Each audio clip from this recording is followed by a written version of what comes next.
So you guys seen that YouTube post, and some of you on Facebook saw that there's not enough content to make a video? We've got content to make enough of a video. You all probably know what's in here. Some of you probably do, because I made a post about it. So without further ado, let's go ahead, let's cut her open. Any guesses? No, that's not it.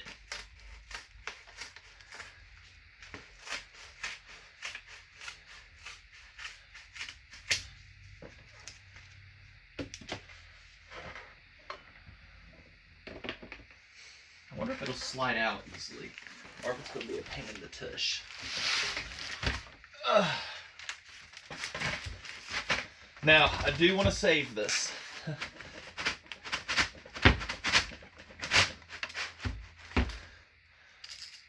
Oh, okay. Well, I add it to you. Business card. I ask you guys, get something you got a business. Here we go. There it is. Lorenz Saws.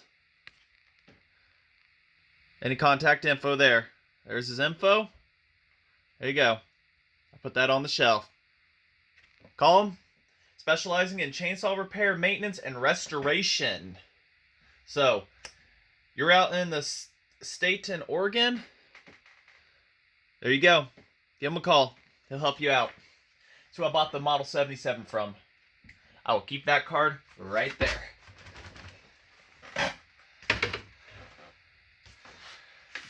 Yes, it is a 40-inch bar and chain to the 77. I couldn't even tell you if it's a McCulloch bar or what. Why do I want to save this instead of just getting another one? This is a 5/8 chain. This is a monstrous chain. Got some of it right here, enough for a small bar. I mean, just barely enough tooth left. But this is kind of the same way. So it'd be strictly for novelty cutting, you know, for looks. But I want to save this 5/8 chain. You just don't see this anymore. So I posted on Facebook in a few groups, and I want to hear your guys' opinion on this stuff. What would you do to free this from the bar? And what would you do to try and save this chain? I'm thinking I'm going to try electrolysis and put it in a bath of that, make a trough. I've heard some guys use guttering. Or I could build one out of wood with plastic. Just out of like 2x4s.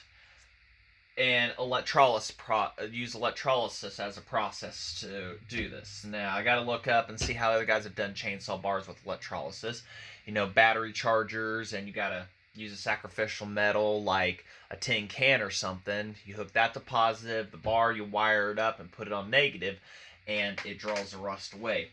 I've had guys say to use vinegar. I've done that before. My experience with that is it kind of ate into stuff. Using acids, it wanted to eat more than just the rust. So it was definitely another one of those kind of things. It's like I say, there ain't much life left on this teeth, but it's the history, and you know, it'll be novelty. Even if I want to run the set, I'm 77 more, I would probably swap out the chain and the sprocket, you know, and I'd like to think I could keep 5/8 on it, not in this quantity, but I want to save this bar just so that people can really see the history of the Pacific Northwest, and just what guys would tote around the woods to cut down those trees. So, I mean, this is a one-man bar. There's no helper handle at the end of this whatsoever. So a guy was out in the middle of the woods, either, you know, cutting trees down with this, could have been on the landing bucking with it. But, said it was a 40-inch bar. It might be. I don't know, my tape measure's been missing, but it is a monster. And it sat outside with the saw as a lawn ornament for ages. So it's definitely crusty in some spots. This I don't know we'll be able to exactly get to this because electrolysis. One guy told me that it could freeze outside, and it's still cold temperatures outside right now. So, you know, you can see here in between everything, wire brushing in between, it's definitely going to help to start with. I don't want to soak it in any type of lubricant just yet because the goal is to try to get rid of the rust first and then get it freed up from the bar. So, I mean, electrolysis is my goal, but if I have to, I can use something else. The hardened tip on the bar, it looks to be pretty good still. You can see there, it's still there, so pretty good. Running out of space to my right for this. I couldn't tell you what brand this bar is. I want to say, from looking at it, it looks like a McCulloch from the adjuster ends. It looks like a McCulloch bar. So, I want to hear from you guys. What would you do? I mean, here's an overall look. This is pretty much what all the chain links look like. The scaliness of the bar. Down at the end there, he sprayed it up and got it to free and everything, at least bang it off to get it off the sprocket. So, you know, it can free up with a little bit of love. A lot of bit of love, if I can say that. So.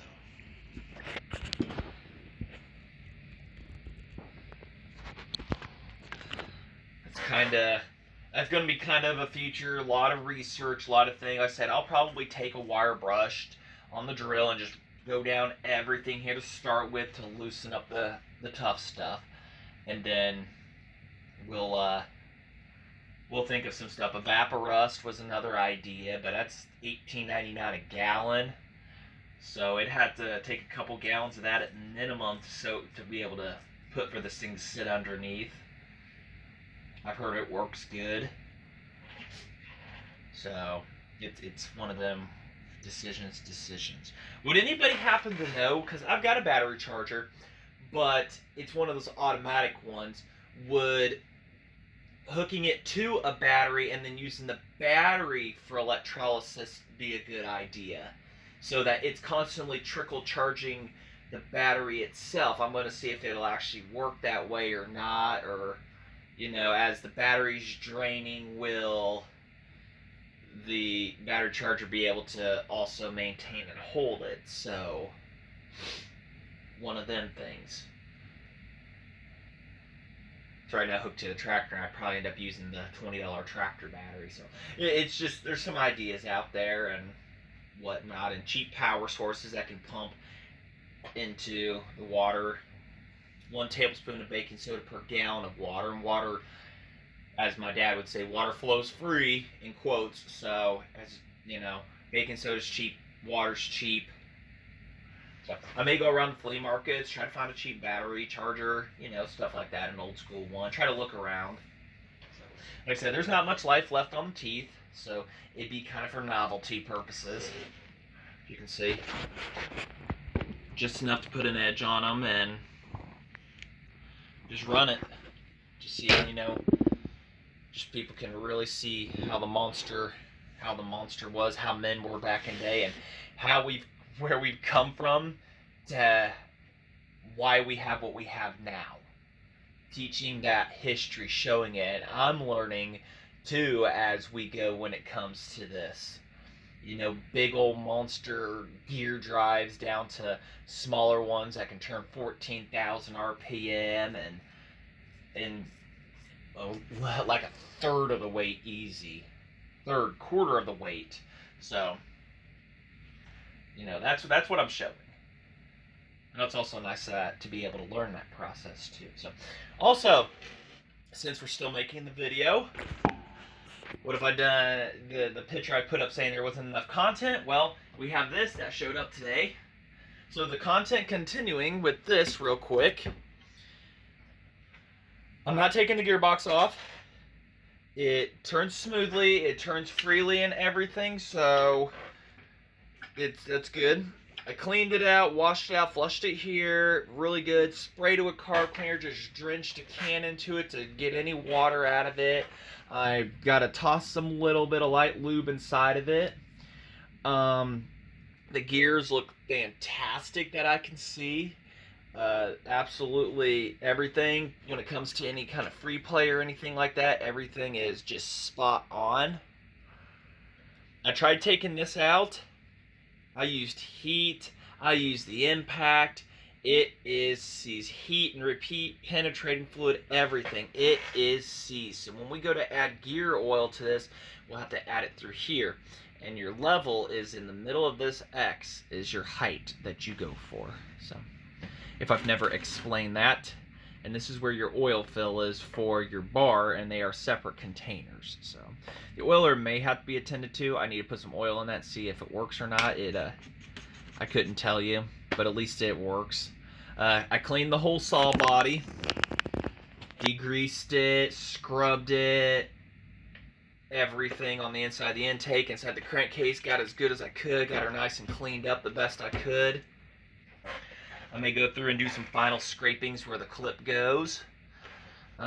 Clean off this surface here, wire it down, get it all nice and clean, because that's where the throttle plate goes, and I gotta clean it too. So it's pretty grungy, but it's there, and it ain't broke like all the others I've come across.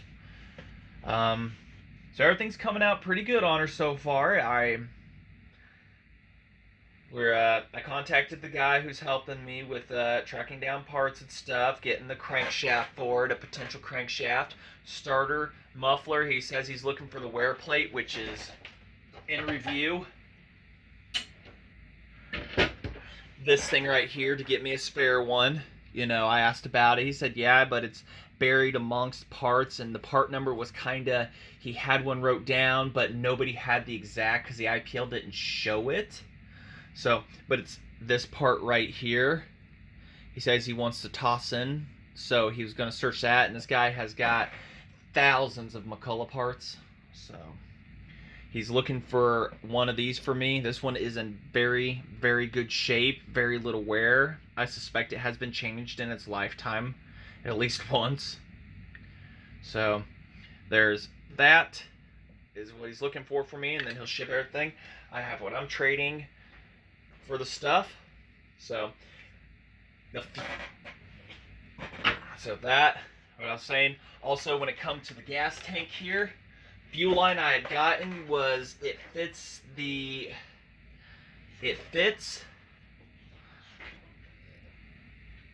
what I've got. I kind of forced it to fit over this bar, but these barbs are way different. This is 1/4 inch, it's like a 3/16.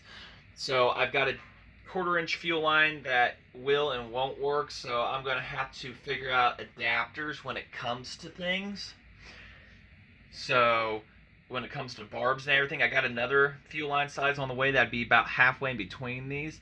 So that's the biggest thing, was adaptation of fuel lines. If I can find different size barbs and everything, we'll get this to work. I promise. This is very minor to do here. As far as, there was a question brought up, and I think it was Kevin Simpson. He said something about this fuel pump being on Facebook about it wouldn't work under because it has a brass air that needs to be to atmospheric pressure. This specific pump does not have that. This right here is an outlet. Either you can have an outlet here or an outlet right here, and this cover right here does not have the provision for it to come out and up. So from the factory, it's casted closed. So other than that, I sealed all the way around the gasket area. Everything else looks to be fine for fuel submersion. So it should be set and ready, other than this is going to be our inlet, which is I'm just going to keep it 1/4 inch or whatever. And then in, and we're going to have our outs, our pump, our primer. Our primer I still got to work on. I got to find it, see if it's going to work for us or not. I will see if I can find one of those too.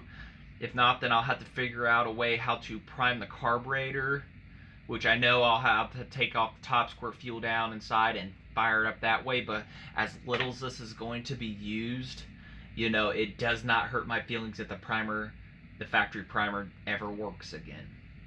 I will just be tickled pink that this saw runs and can live again. So, you know, we're coming down to it. We're starting to get to where the big stuff, the big items are getting ready, are about buttoned up to where we can start reassembling this old girl.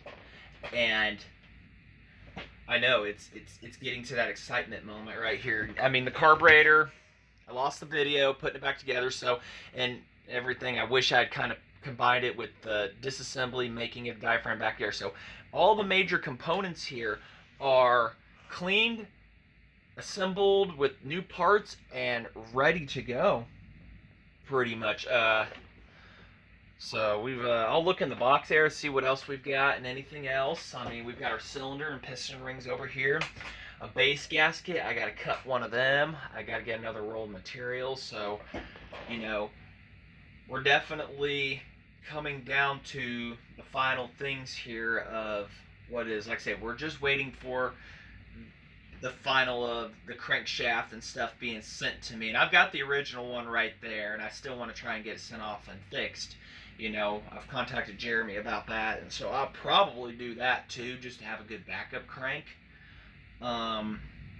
It'd be a pretty cool video on his end, watching him machine it and everything. I think everybody will like that, so, you know, that'll probably happen. You know, hopefully everybody be, you know, fixing this chainsaw crankshaft. So we're coming down to it, guys, so bear with me. I know I got a lot of people who are just like, man, I can't wait to see this run. Imagine how I feel. Imagine it, you know. Hopefully, if we have a buck in stock happen again, this old girl, as you see it, all these parts, all these videos will be there, and you guys would be welcome to cut with it, to handle this saw. I'm not gonna stop you guys. I'm not selfish in that to where I'm gonna say you can't touch this. So, you know, this and the others that you have seen, some of them will be there. So, you know, it's right there. You just got to make your way to it, as do I too. So, all right, I just figured, you know, I'd do a little video real quick of me saying that I wouldn't have a video because I wouldn't have enough content. But, so, we're getting there.